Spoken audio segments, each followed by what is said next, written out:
আসসালামু আলাইকুম। আমরা প্রত্যেকেই সালাত আদায় করি, ঠিক না? কিন্তু এই সালাত নিয়ে অসংখ্য বিতর্ক মাসালা রয়েছে।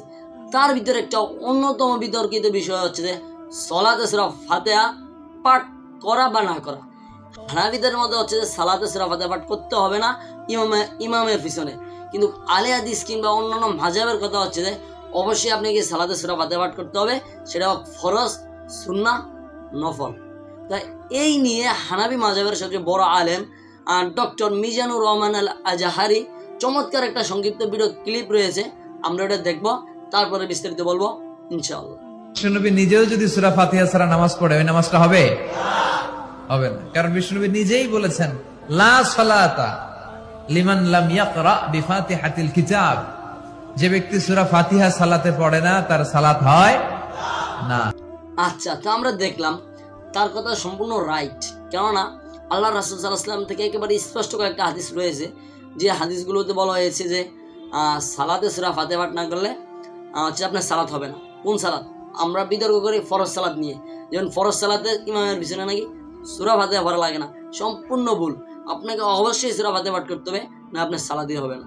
হ্যাঁ, আপনি হচ্ছে যে ফরজ সালাতের প্রথম 2 রাকাতের পরের 2 রাকাত হচ্ছে শুধু সূরা ফাতিহা পাঠ করতে পারবেন, যদি চান অন্য সূরা মিলাতে পারবেন, নাও পারবেন, এটা দিস এনাফ। তবে ফরজ সালাতে ইমামের সাথে আপনি সূরা ফাতিহা পাঠ করতেই হবে, তাছাড়া আপনার সালাত হবে না, হবে না, হবে না, গ্যারান্টিড।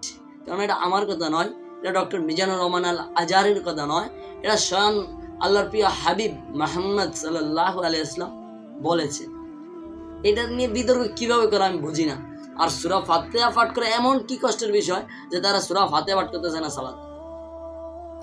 ধরে নেন যে সালাতে সূরা ফাতিহা পাঠ না করলে সালাত হবে, ধরে নেন, কিন্তু যদি পাঠ না করার কারণে আপনার সালাত বাতিল হয়ে যায়, তখন কি করবে? এজন্য বলি, যখন একটা দুইটা বিষয় দাঁড়ায় যে হবে হবে না, তাহলে হবের দিকেই বেশি ফোকাস করা প্রয়োজন। যেমন হচ্ছে যে সূরা ফাতিহা পাঠ করলে সালাত হয়ে যাবে, যদি পাঠ না করেন তাহলে সালাত না হওয়ার সম্ভাবনা 99%। আমার ক্ষেত্রে আমি বলি 100তে 100%, কারণ স্পষ্ট হাদিস রয়েছে। যদি হাদিসগুলো আমি ডিসক্রিপশনে দিয়ে রাখবো, ভিডিওতে সম্পূর্ণ হাদিস বলা অসম্ভব, আর বললে ভিডিও অনেক লং হয়ে যায়। এই জন্য হচ্ছে যে প্রয়োজন হলে আমি হাদিসগুলো আমার ডিসক্রিপশনে দিয়ে রাখবো, ইউটিউবে দেখে নেবেন। তাহলে আমাদের সবাইকে শরীরটা বোঝার মানার তৌফিক দান করুক। ওয়া মা তৌফিকা ইল্লা বিল্লাহ।